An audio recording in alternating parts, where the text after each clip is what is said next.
নমস্কাৰ, মই তৃষ্ণাই পুনৰ মোৰ বাগিচালৈ স্বাগতম জনাইছোঁ।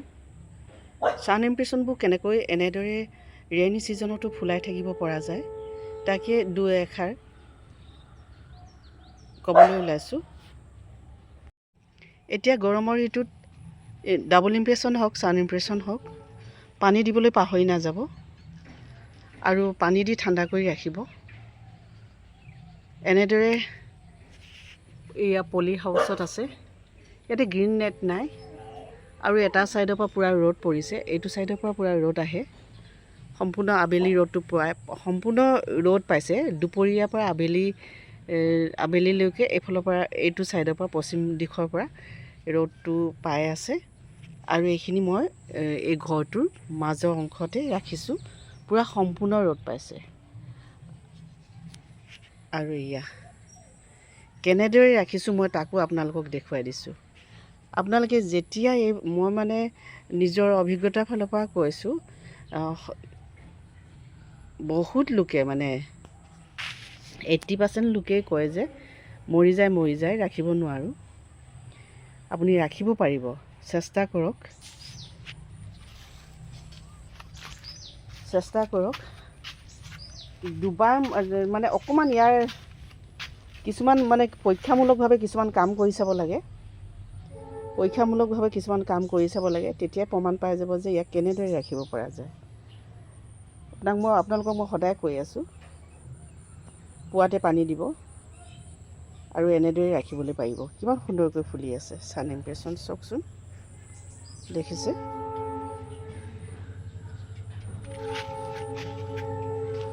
ফুলি থাকিব, গোটেই বছৰটো ফুলাই থাকিব পাৰিব। হয়তো বছৰৰ জুলাই আগষ্টত নুফুলিব পাৰে, কিন্তু এনেদৰে কেয়াৰ লৈ থাকি যাব।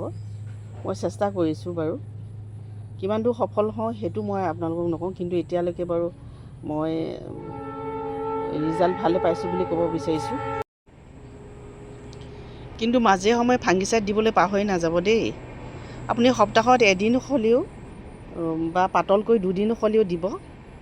ইয়াৰ গুৰিটোত খুব ফাংগাছ লগা দেখা যায়। আপোনালোকে সকলোৱে জানে গুৰিটোত ফাংগাছ লগাৰ লগে ইয়াক বচাব নোৱাৰে। মই ইয়াৰ কাম বহুত পৰি আছে জানেনে, মানে মই আপোনালোকক পুনৰ কৈছোঁ যে ইয়াক ফাংগিচাইড দিবলৈ পাহৰি নাযাব। সপ্তাহত এদিন হ'লেও 2 দিন হ'লেও। এগৰাকী কাষ্টমাৰ আহিছিল যে কৈছিল কেনেকৈ আপোনাৰ ইমান বেছি পৰিমাণত ফুলিছে, যে তেখেতে কৈছে যে ফাংগিচাইড দিলে মৰি যায়।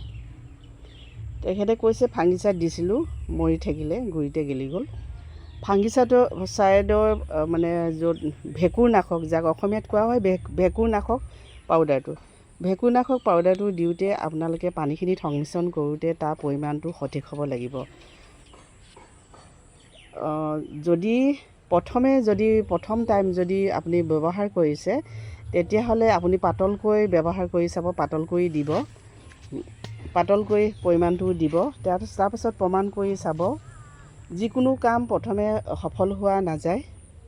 প্ৰথমে পানীখিনিত কিমানখিনি পৰিমাণৰ পানীত আপুনি কিমান পাউডাৰ ব্যৱহাৰ কৰিছে সেইটোৰ ওপৰত আপুনি প্ৰথমবাৰ, ছেকেণ্ডবাৰ এক্সামিন কৰি চাব, পৰীক্ষা কৰি চাব, গছজোপা কিবা অপকাৰ হৈছে নেকি, সেই কথাখিনি ভালদৰে অনুধাৱন কৰি ল'ব।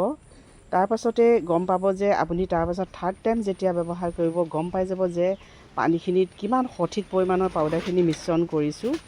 তাৰপাছতে আপুনি সদায় এনেদৰে তেতিয়া ফুলত ফাংগিচাইড ব্যৱহাৰ কৰিব পাৰিব, মানে ভেঁকুৰনাশক পাউডাৰ ব্যৱহাৰ কৰিব পাৰিব। যিকোনো বেবিষ্টিন আছে, চাৰ্ফ আছে। চাৰ্ফটোৱে আজিকালি সকলোৱে সহজতে পোৱা যায় আৰু সকলোৱে চিনি পায়। মই সেইকাৰণে চাৰ্ফৰ নামটোৱে কৈ থাকোঁ, বেবিষ্টিন। সকলোৱে চিনি নাপায়। সেইটো এটা খুব ভাল পাউডাৰ, মানে ফাংগিচাইড পাউডাৰ, কিন্তু তাৰ প্ৰাইচটো বহুত বেছি হয়। অলপ মানে সদায় ব্যৱহাৰ কৰিবলৈ অলপ অসুবিধা হৈ যায়। কিন্তু আটাইতকৈ কম ৰেটৰ পাউডাৰটোৱে হৈছে চাৰ্ফ। সেইটোৱে আপুনি ভালদৰে ব্যৱহাৰ কৰিলেও হৈ যাব। ইয়াকে ক'লোঁ আজি মই আপোনালোকক ইয়াৰ ফাংগিচাইড কেনেকৈ ব্যৱহাৰ কৰিব আৰু এই ছান ইমপ্ৰেশ্যন আপুনি কেনেকৈ যত্ন ল'ব তাকে ক'বলৈ এই ভিডিঅ'টো আপোনালোকৰ মাজলৈ লৈ আহিলোঁ। আশা কৰিছোঁ আপোনালোকে নিশ্চয় কিবা এটা শিকিবলৈ পাৰিব আৰু জানিবলৈ পাৰিব। পুনৰ লগ পোৱা আশাৰে নতুন ফুল লৈ, নতুন টিপছ লৈ, নতুন ফুল লৈ বুলি নকওঁ দেই, এতিয়া পুৰণি ফুলবিলাকেই আছে। নতুন টিপছ সদায় প্ৰতিটো ভিডিঅ'তে আপোনালোকে পাব।